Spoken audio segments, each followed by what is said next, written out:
Coming up on Arirang News. South Korea and Slovakia agreed to elevate bilateral ties by establishing a strategic partnership at a summit between President Yoon and the Slovak Prime Minister. This has allowed Seoul to form the same level of bilateral relations with all four Central European countries in the Visegrad Group.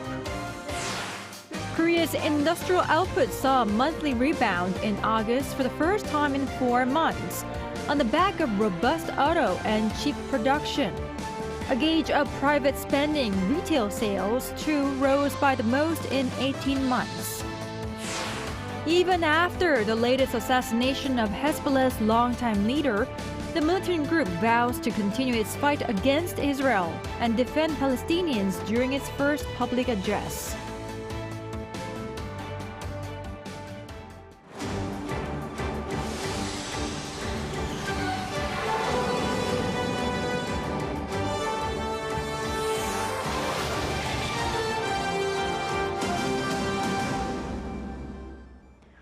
Thank you for joining us on Arirang News. I'm Kim Bo-kyung. We begin with South Korea and Slovakia elevating their relationship to a new level after 3 decades of diplomatic ties. President Yoon hosted the visiting Slovak Prime Minister earlier today for cooperation on a wide range of areas, including nuclear power. Our top office correspondent Kim Do-yeon has the details. South Korea and the Slovak Republic have elevated their bilateral ties to a strategic partnership. This as President Yoon-Xi hosted Slovak Prime Minister Robert Fico on Monday at Yongsan Presidential Office as the two nations celebrate 30 years since the establishment of diplomatic ties. 이는 양국 협력 역사에 있어 새로운 이정표이자 미래 협력을 향한 중요한 토대가 될 것입니다. 양국은 전략적 동반자로서 새로운 30년을 함께 만들어 나갈 것입니다. Adopting a joint statement, both countries agreed to cooperate in several different areas including security, science and technology, and the economy. But nuclear power cooperation was one of the highlights for both leaders. Thank you very much, Mr. President, that you positively reacted on the topic of cooperation in the field of nuclear energy. And I hope that we will continue this discussion and we will go into more details. This summit comes just over a week after President Yoon-Xi visited Slovakia's close partner nation, the Czech Republic, where South Korean and Czech companies are finalizing a deal for the construction of 2 nuclear power reactors in Dukovany. During Yoon's trip, Czech President Petr Pavel mentioned that bilateral cooperation could lead to more projects, specifically mentioning Slovakia. With that in mind, the Slovak Prime Minister's mention of nuclear power cooperation was notable, and in fact, the two leaders signed an MOU on comprehensive energy cooperation. The MOU confirms the shared commitment by the two nations to accelerate the transition of energy systems in response to climate change, which includes nuclear power among other clean energy sources. Meanwhile, the two leaders also signed another MOU on the Trade and Investment Promotion Framework. In terms of security, the two leaders also expressed strong concerns over North Korea's provocations and its military cooperation with Russia, agreeing to cooperate on denuclearization and human rights. Slovakia's Prime Minister affirmed support for South Korea's North Korea policy and the President's August 15th unification doctrine. Also, the two leaders exchanged views on the situation in Ukraine and agreed to continue cooperating on humanitarian aid and reconstruction efforts for Ukraine. Kim Do-yeon, Arirang News. The foreign ministers of South Korea and China sat down on the sidelines of the annual UN gathering in New York this past weekend and raised prospects of a summit between their leaders later this year. Our Foreign Affairs correspondent Bae Eun-ji reports. South Korea's Cho Tae-yeol and his Chinese counterpart Wang Yi have met again for the first time in 2 months. At their meeting in New York on Saturday local time, on the sidelines of the UN General Assembly, they agreed to hold high-level exchanges at the APEC summit in Peru in November, right after the U.S. presidential election. The two countries' presidents typically attend the annual APEC summit, meaning that South Korean President Yoon-Xi and Chinese President Xi Jinping could sit down for a bilateral meeting later this year in Peru. During the meeting, Cho said he hopes Saturday's talks could become an opportunity for the two countries to reaffirm their commitment to maintain a positive momentum of high-level exchanges, including during the APEC summit this year. In response, Wang also expressed his full support for South Korea's hosting of the APEC summit next year in Gyeongju City. Eyes are on whether Xi will visit South Korea to attend the event, as he last visited Seoul more than 10 years ago, in July 2014. Saturday's meeting comes as relations between the two countries have improved in recent months, after a trilateral summit between South Korea, China, and Japan was held in Seoul in May, marking a thaw in relations, which have been strained under President Yoon's administration as Seoul drew closer to Washington. 배은지, Arirang News. Amid the rise of deepfake online sexual crimes as a serious social problem here, the South Korean media regulator had its first face-to-face meeting with Telegram last week. Telegram reportedly pledged to cooperate in removing illegal content. Our Shin-young reports.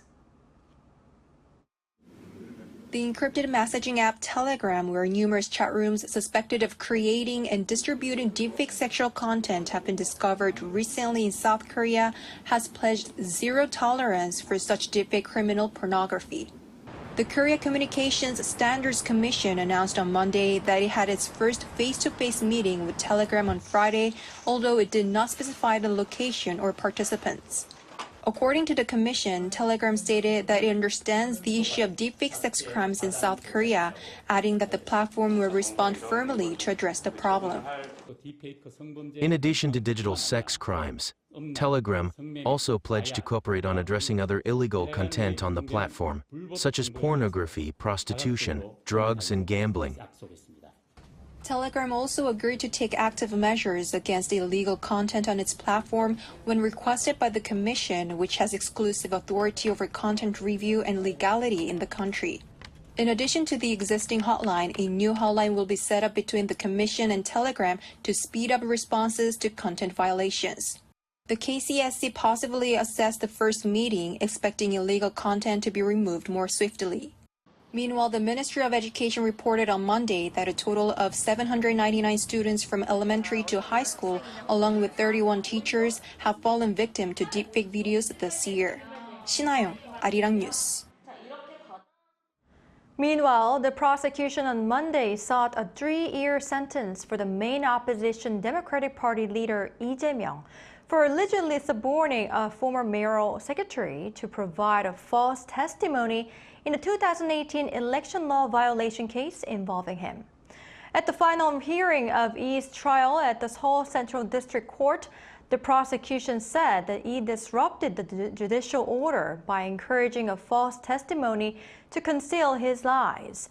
However, Lee denied the allegations and accused the prosecution of manipulating charges and evidence against him. The result of the trial will come out on November 25th. If Lee is sentenced to prison or given a more severe penalty, he may lose his seat in the National Assembly and be banned from running in elections while the sentence is in effect.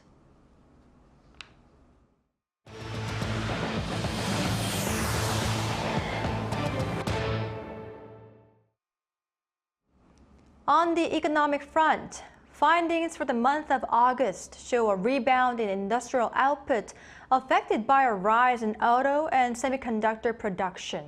Retail sales also rose. Moon Hee-ryun covers the latest data. South Korea's industrial production rose for the first time in 4 months, reflecting a rise in consumption and booming auto and semiconductor industries. According to data from Statistics Korea on Monday, industrial production increased by 1.2% in August compared to the month before.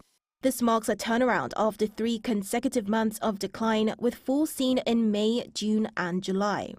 The rebound was primarily driven by a 4.1% increase in manufacturing output. While production in sectors such as telecommunications and broadcasting equipment declined by more than 7%, the automotive sector saw a significant 22.7% increase, and semiconductors rose by 6%. The reason behind the large jump in auto production has been attributed to the base effect of low production the month before. Auto production in July was low due to labor strikes on auto parts companies and facility construction. The surge was high due to the resulting large base effect. The service sector also continued its upward trend, expanding 0.2% month-on-month for the third consecutive month. Notably, industries closely linked to domestic demand such as accommodation and food services and wholesale and retail trade showed a marked increase. Retail sales, a key indicator of consumer spending, jumped 1.7%, marking the highest growth rate since February 2023. This follows a volatile pattern of decline in April and May, a rebound in June, and another dip in July. While sales of semi-durable goods like shoes and bags decreased by 0.9%, non-durable goods such as food and beverages and durable goods like passenger cars saw increases of 2.7% and 1.2% respectively. However, the data also revealed a slowdown in investment. Facility investment declined by 5.4% month-on-month, primarily due to decreases in investment in transportation equipment and machinery. Construction activities also contracted by 1.2%. 문혜련, Arirang News. The presence of self-employed workers in the country has shrunk to below 20% of the total workforce for the first time since data collection began. Lee Soo-jin with the details. The share of self-employed individuals in South Korea's workforce has fallen below the 20% level for the first time. According to Statistics Korea on Monday, based on monthly average figures from January to August this year, there were 5.6 million self-employed individuals. That's 19.7% of the total employed population, the first time that figure has dropped below 20% since related data was first collected in 1963. And these figures are unlikely to see much change with only a couple of months left in the year.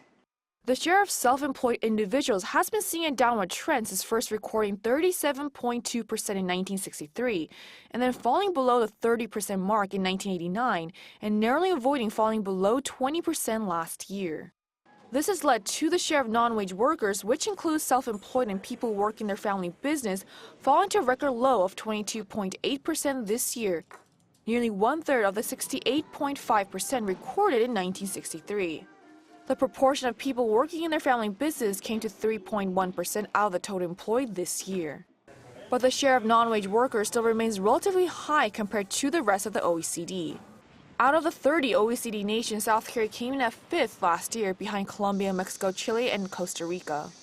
The share of wage workers, on the other hand, came to 77.2%, a significant increase from the 31.5% in 1963. Lee Soo-jin, Arirang News. Hyundai Motor has achieved a historic milestone by producing its 100 millionth vehicle. This remarkable achievement comes 57 years after its founding in 1967, which is one of the shortest periods for any global automaker to achieve such a feat. In recent years, the South Korean auto giant has enjoyed global popularity with its electric vehicles such as the Ioniq 5, as well as its premium models. Hyundai celebrated this achievement with a ceremony at its Ulsan plant, where the first vehicle after the 100 million mark, an Ioniq 5, was handed over to a customer. Turning our eyes to the Middle East, the clash between Israel and Hezbollah continues to escalate, with the latter pledging to continue its fight against Israel in support of Palestine, even with the latest assassinations of its top leaders. The group announced it would name a new chief soon to replace its late leader Hassan Nasrallah, who was killed last week. Choi Min-jung reports. Hezbollah has vowed to continue fighting Israel despite the recent losses it has suffered in Lebanon. In a televised speech on Monday, Hezbollah's highest-ranking official, Naim Qassem, also pledged to back the Palestinians. The Islamic resistance will continue to confront the Israeli enemy in support of Gaza and Palestine, in defense of Lebanon and its people, and in response to assassinations and the killing of civilians. The announcement comes several days after Israel assassinated Hezbollah's leader Hassan Nasrallah and other senior figures in an airstrike in Beirut last week. In the group's first public address since the leader's death, Qasem also said Hezbollah will choose a leader to succeed Nasrallah as soon as possible. He added that the group will continue its targets as laid out by the late leader. And in response to Israel's claims on potential ground operations, Qasem said Hezbollah is ready if Israel decides to enter through land. We will face any possible attack and we are ready. If the Israelis decide to enter by land, the resistance forces are ready for a ground engagement. Tensions between Israel and Hezbollah have escalated further, with Israeli airstrikes hitting areas within the Lebanese capital Beirut for the first time. Up until now, Israel focused its strikes on the southern part of the city. Israel's attack on Lebanon has killed more than 1,000 people over the past 2 weeks, displacing over 1 million people in Lebanon, according to its prime minister. Choi Min-dong, Arirang News. In the U.S., at least 90 people have died and hundreds are missing in the wake of Category 4 Hurricane Helene, the strongest hurricane on record to make landfall in Florida's Big Bend.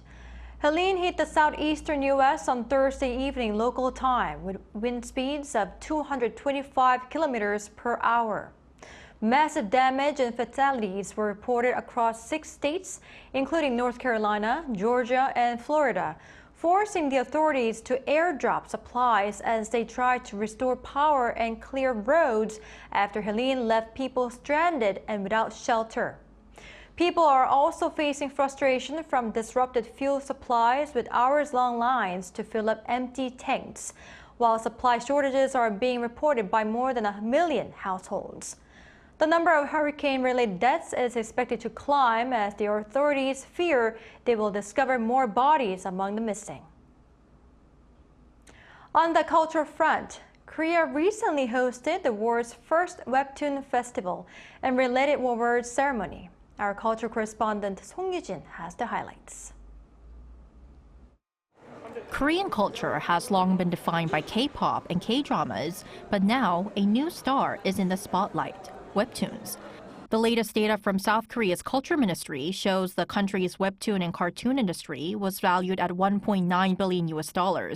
That's up 23% from the previous year. And for the first time, exports have exceeded $100 million. So what's driving this global popularity? They're designed for mobile devices, so you can read them anywhere, anytime.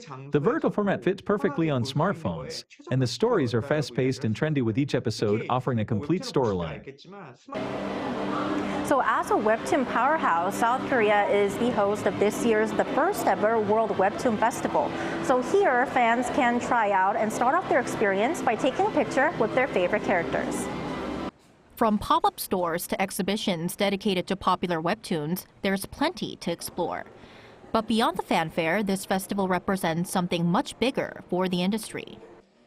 Events like this help webtoons become more mainstream. It takes a lot of resources, and we need more public interest to keep it going. I believe as webtoon culture continues to grow, so will support and participation. This festival isn't just about celebrating the latest hits. It also pays tribute to the history of Korean webtoons. Yeolhyolgango, or Ruler of the Land, a beloved classic in Korean comics, is celebrating its 30th anniversary this year. Today's generation is used to scrolling through webtoons rather than flipping through comic books. So since March, we've been releasing a remastered version on Naver Webtoon. It's a great way for new fans to discover our series. Cutting-edge technology like this AI-powered robot capable of drawing cartoons in real time shows how the industry continues to evolve. The festival also introduced the first ever World Webtoon Awards, honoring 10 outstanding webtoons from around the world. When the Academy Awards first started, it was just a 15-minute ceremony. Now, it's one of the most iconic events in film. We hope the World Webtoon Awards can achieve the same success, and we will provide full support to make it happen. With plans to make this an annual event, South Korea aims to expand its webtoon and cartoon market to over $3 billion in value and increase exports to $250 million by 2027. Song Yujin, Arirang News. Disney's beloved Mickey Mouse is showcased in a unique way at an art exhibition held in Seoul's Deoksugung Palace. Local artists creatively blend Disney characters with Korean heritage, offering a fresh twist for visitors. Yoon-Xi has the story. Disney's magic meets Korea's history. In collaboration with Disney Korea, the Korea Heritage Service is showcasing the work of 9 artists who have creatively blended Korea's royal heritage with cartoon characters from Mickey Mouse. The art exhibition is taking place at Deoksugung Palace in Dondokjeon Hall, which opened to the public last year, having been rebuilt in its original form. The universally recognizable character with his iconic red shorts and yellow shoes is Mickey Mouse, but this time he's wearing something different. Mickey and Minnie Mouse are wearing Korean wedding attire celebrating their marriage, while Donald Duck and Daisy Duck are dressed in traditional hanbok clothing. Disney characters appear in 십장생도, a painting from the Joseon dynasty that features 10 symbols representing longevity. The paintings are often given as gifts to wish for long life and chase away bad luck. I thought Mickey 장생도 was the perfect way to celebrate the occasions of Mickey Mouse's upcoming 100th birthday and Disney's 100th anniversary, and also the restoration of Dondokjeon after 100 years. I think seeing the beloved character Mickey Mouse in traditional Korean hanbok brings a refreshing and delightful twist that many will enjoy. Other works by different artists display the characters represented in artifacts, highlighted by different patterns, such as a lotus. Disney Korea said it was excited to work with Korean artists to bring the Disney magic to life in an unconventional way and entertain and inspire people around the world. I was so glad to see this kind of exhibition that combines Mickey and the Korean pop art culture. Yeah. Especially, I really enjoyed the statue in the middle, the ceramic one. The lotus and Mickey was really get along together, and it was really beautiful. The cartoon characters that hold a special place in many childhoods can also be found at photo spots around the rest of the palace. The exhibition runs until October 20th, so don't miss the chance to explore South Korea's history in a fun way at Dondokjeon Hall while enjoying the beauty of Deoksugung Palace in fall. Yoon-Xi, Arirang News.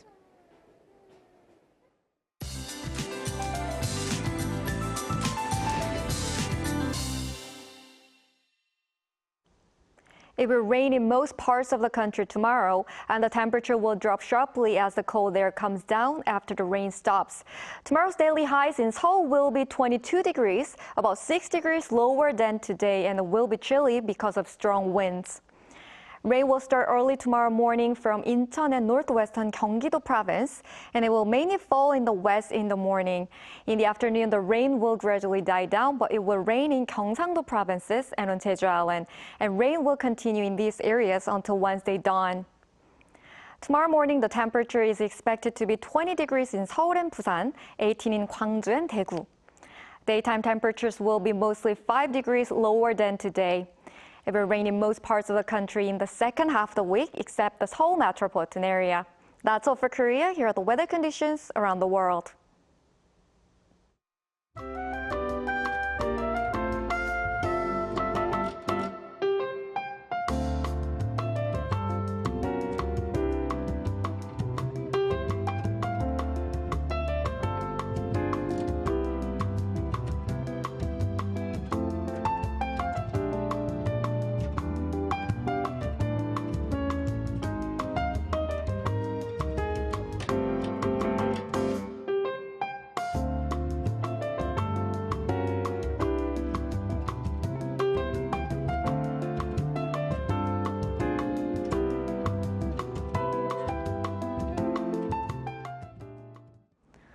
That's all we have for today. Thank you for watching.